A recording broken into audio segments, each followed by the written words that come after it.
When nobody got up and gave up their seat for a pregnant woman on a crowded bus, a furious driver stopped the bus midway and kicked out everyone on board except her.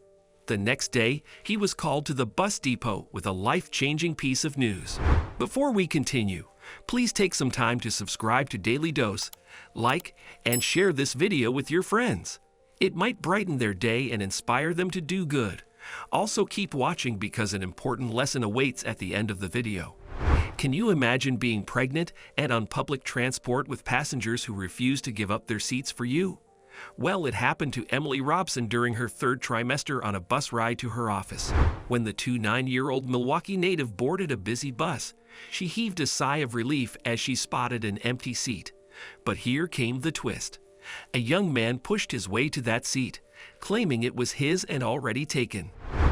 Never mind, Emily sighed under her breath, wishing someone would get off the next stop so she could take a seat. But 2 stops later, nobody had gotten off still, and she was still standing.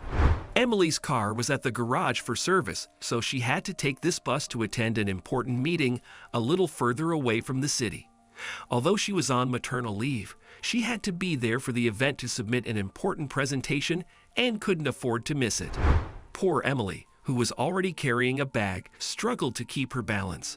The bus was overwhelmingly crowded, and she would bump into passengers as the bus moved. I'm sorry. She apologized whenever an angry passenger stared at her after she brushed them by mistake. Exhausted and protective of her baby, Emily looked around to see if anybody was willing to let her sit in their seat. But passengers simply avoided her or pretended they never even noticed. One could tell that the poor woman hated the bus journey that day, but she was left with no choice. A little over 10 minutes later, the driver suddenly slowed down a bit to give way to a vehicle approaching from the opposite side. The bus jolted to a stop, so Emily's bag slightly brushed onto the man who claimed the seat near her. "Watch it, lady," he yelled. "Don't break my head with that bag of yours." I'm sorry," Emily said. She removed her bag from her shoulder to switch it to the other.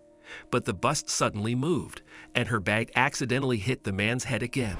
At this point, the man lost it and looked up at Emily with an unkind stare. "Why don't you just stay home instead of hitting me with your bag?" he shouted. "Back off and give me some air to breathe. I'm suffocating." Emily was stunned and embarrassed.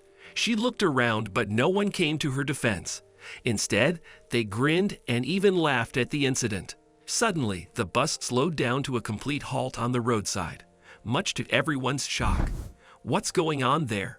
asked the driver, Reuben McKenzie, directing his attention to the man who insulted Emily. "I heard you yell at the poor pregnant lady. Didn't your mother teach you some respect?" The man was furious. He looked around and couldn't digest the fact that several strangers were staring at him now. "It would be great if somebody let the poor lady sit," Reuben said. "I see you're sitting on a priority seat. Why don't you get up and let her sit?" he told the rude man. At this point, the man lost it. He walked up to the driver and shouted at him, "Mind your own business, driver, and don't tell me what to do. Just mind the wheel, all right? Why don't you let her sit on your seat if you're so bothered by it?" More people suddenly spoke up and teamed up with the rude man against the driver and Emily. "If she's pregnant, why did she take a cramped bus?" retorted another man. "Yeah, dude, even I work, and giving up my seat would mean I'd have to stand for nearly 4 kilometers. No way," added another. Reuben was disappointed.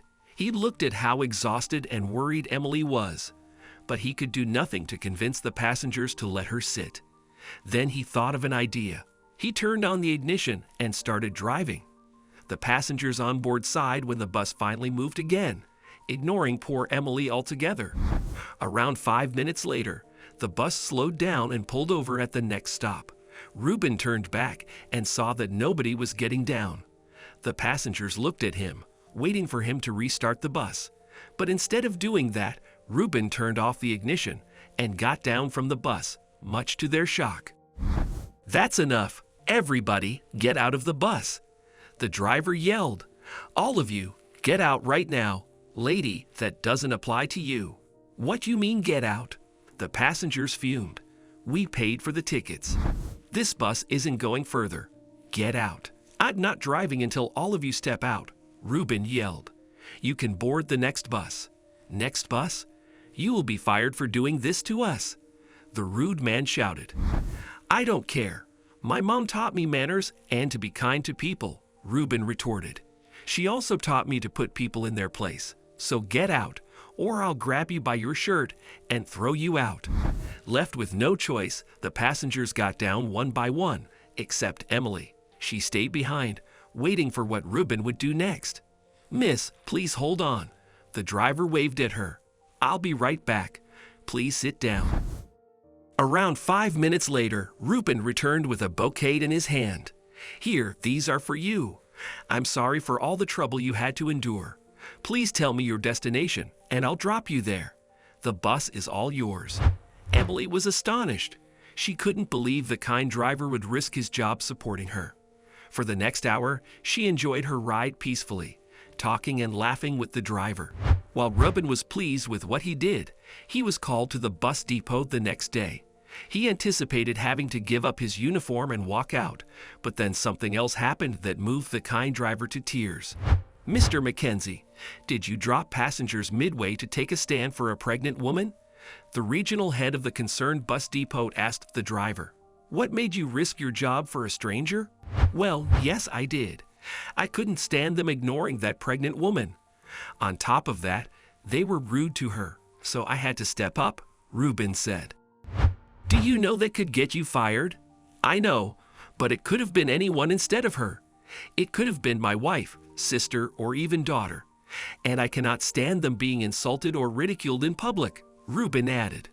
Then he heard loud claps from behind. The driver turned and saw Emily with her husband and a few others. It turned out that Emily's husband, Edward Robson, was a newly appointed regional head of the bus depot. After Emily narrated the incident, he wanted to meet the driver and thank him. To add to Reuben's surprise, he was given a bonus and 2 weeks off for a paid vacation to Cape Town with his family. You deserve this, brother, Emily said, patting a teary-eyed Reuben on his shoulder. From that day on, every bus that belonged to that depot had seats explicitly marked for pregnant women. A slogan, "Be kind to pregnant women and respect them," was added above the seat to help passengers realize the importance of respect and kindness to pregnant passengers.